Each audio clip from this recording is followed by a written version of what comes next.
Hey, it's Eric. We're back. Today, I want to talk about my new addition for this upcoming 2025 archery season, and that is this guy right here. It's my Hoyt Carbon RX7.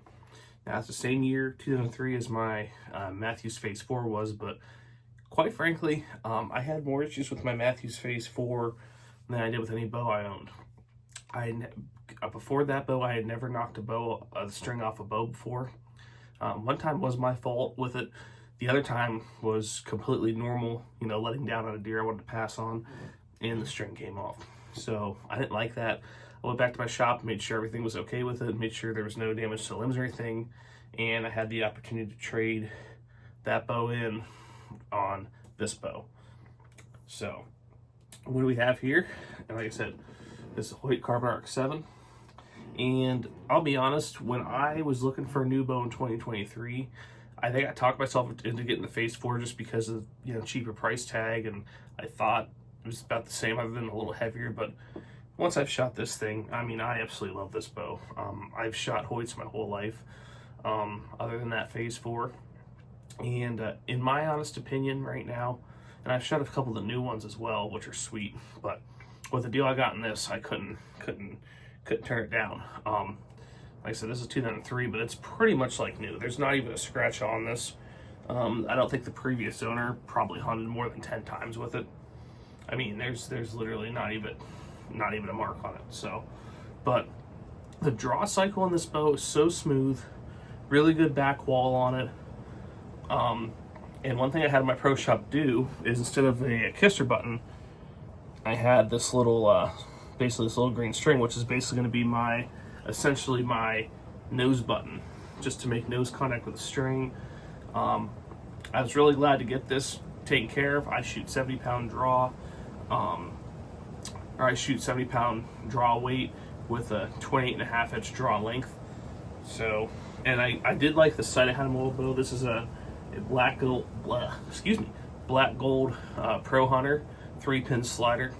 I still have it. Actually, I'm actually doing a custom arrow build with my shop, so I haven't actually figured out the weight of my arrow and everything yet. So once that's done, I'm gonna have my sight tape on. But for now, I'm just shooting and familiarizing myself with it with my previous arrows.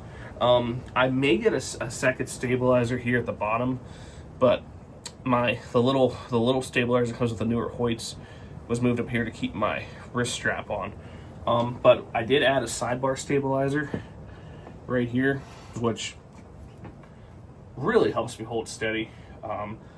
Was a nice little touch. I shot fine before without it on there, but with it on there, I really like it. Ever since 2017, I've been shooting QAD drop away rests. So that's still my choice there.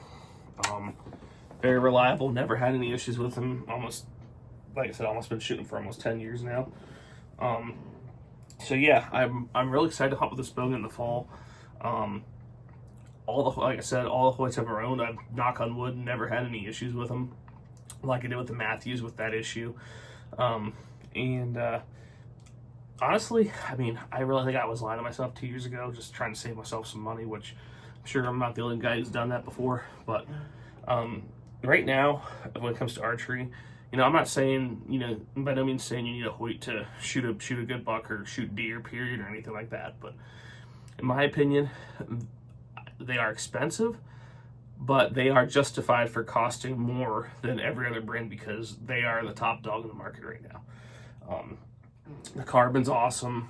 Carbon riser, just love it. I'm a Realtree guy, so this is 2023 was the last year. Actually, probably 2024 was one of the last years they made the Realtree Edge pattern. They now have the Realtree APX, which I might get some setlock suits in that this year. But still, probably my favorite early season pattern. So good pattern, good looking bow. Really excited to test it out. So far, like I said, I have no complaints with this bow. Shoots smooth, great back wall, very steady, dead in hand. You can find a used RX7 for a good price.